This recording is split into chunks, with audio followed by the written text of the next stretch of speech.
3 weeks before my wedding, a bridesmaid handed me her phone with shaking hands and said, "I think you need to see this before Saturday."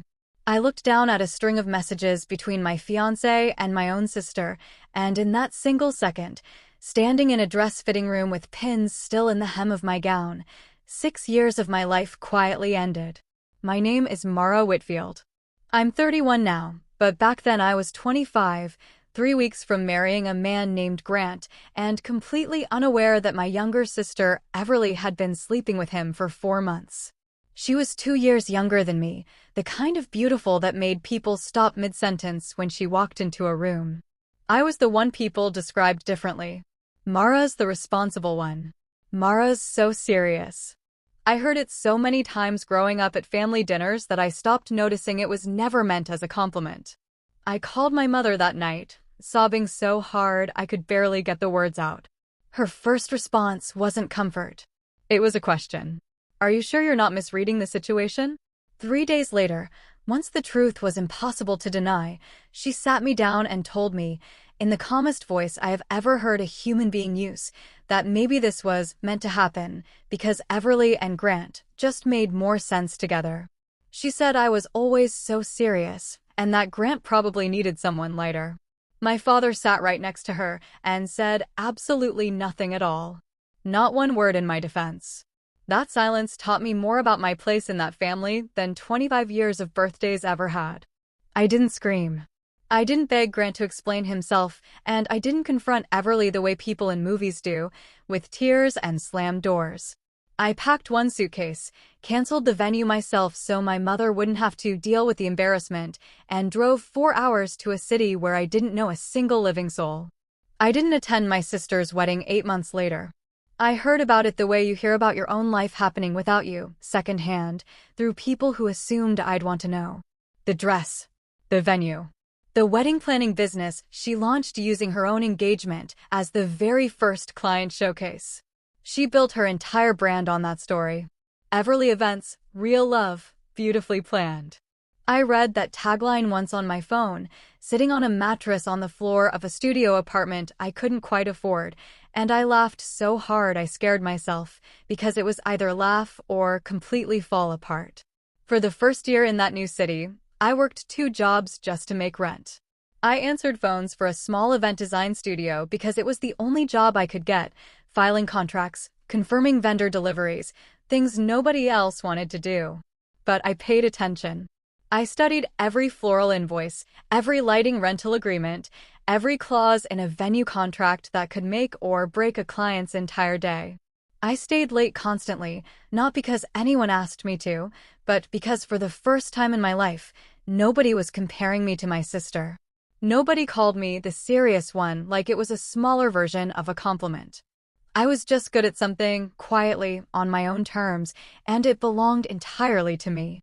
By year 3, I left that studio with 2 former coworkers who believed in the same thing I did, that we could build something sharper, smaller, more exacting than the flashy competition. We specialized in corporate and luxury private events, the kind with real budgets and zero room for error.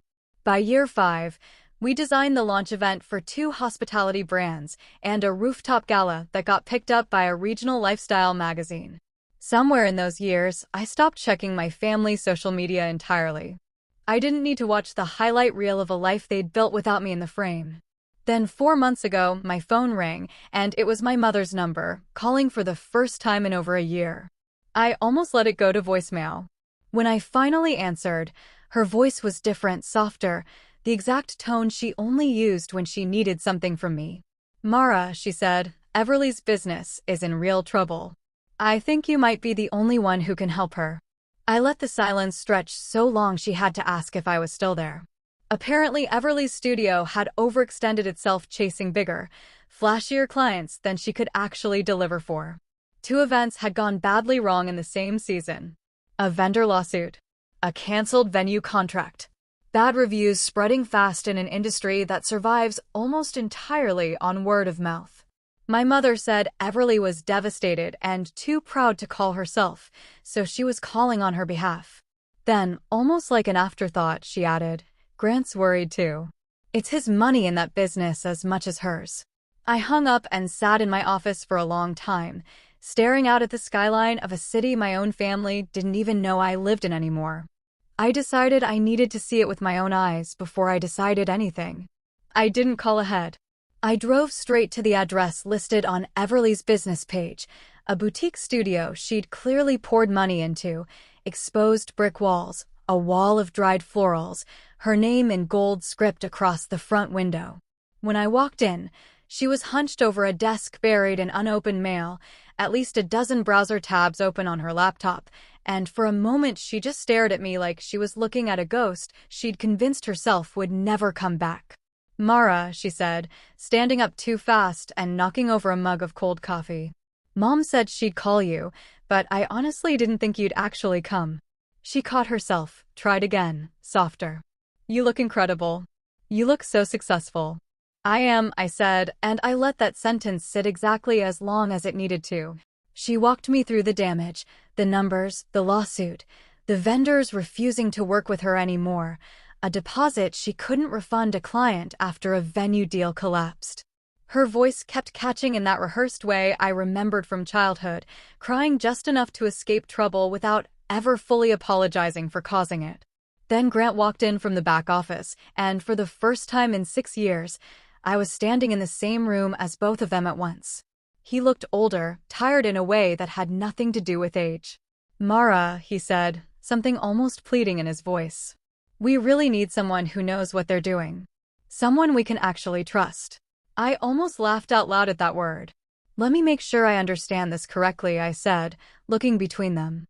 "You built a business on the story of stealing my fiancé 3 weeks before my wedding. You named it after the idea of real love. And now that it's collapsing, you want me, the person you erased from that story completely, to walk in and fix it for you." Everly's face crumpled the exact way it always did when a plan wasn't unfolding how she'd rehearsed it. "It's not like that. We're family, Mara. Whatever happened before, we're still sisters." "We stopped being sisters the night I found out from a bridesmaid instead of from you," I said, my voice completely steady, no shake left in it anywhere. "Mom made her choice at that dinner table years ago, and you let her make it for you without saying a word. Nobody in this family ever once asked how I was doing after that. You just assumed I'd quietly disappear, and when I didn't, when I actually built something real, your solution wasn't to admit what you'd done. It was to call me and ask me to save you." Grant tried once more, gentler this time, using the same tone I remembered him using whenever he wanted something without asking for it directly. "We could bring you on as a partner. Officially. Your name on the door, too. It could be good for everyone." I pulled out my phone and turned the screen toward them both, a folder of my firm's finished projects, the hospitality launch, the rooftop gala, a signed contract for a hotel group's flagship opening next spring. "This is what I built while you were naming your company after my canceled wedding," I said quietly. "I didn't come here to become your partner. I came to see it with my own eyes, because part of me needed to know I wasn't imagining exactly how far you'd both go." My mother arrived not long after, right on cue, already talking before her car door had fully shut behind her. "Mara, please, be reasonable. This is your sister. Family helps family." I looked at her, really looked at her, the woman who told me 8 months after my broken engagement that I was always so serious, as if that was the reason my life had fallen apart, instead of the 2 people standing behind her right now. "You didn't call me because you missed me," I said. "You called because you needed something. That's the only time this family ever calls." I turned back to Everly, who couldn't meet my eyes anymore. "I hope you figure it out." "I genuinely do. But it won't have my name attached to it, and it won't have my money either." I walked out of that studio without waiting for a response. And for the first time since that night 6 years ago, standing in a fitting room with the bridesmaid's phone lighting up my hands, I didn't feel the old ache follow me out the door.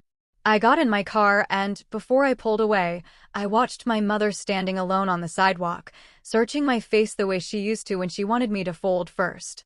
I didn't fold. I don't think I ever will again. So I'll ask you what I still ask myself some nights. If the people who were supposed to protect you never once chose your side, but showed up the moment they needed something from you, would you have walked back through that door? Or would you have done exactly what I did? Tell me in the comments. I actually want to know. And if this story hit somewhere real for you, hit subscribe, because there's more where this came from.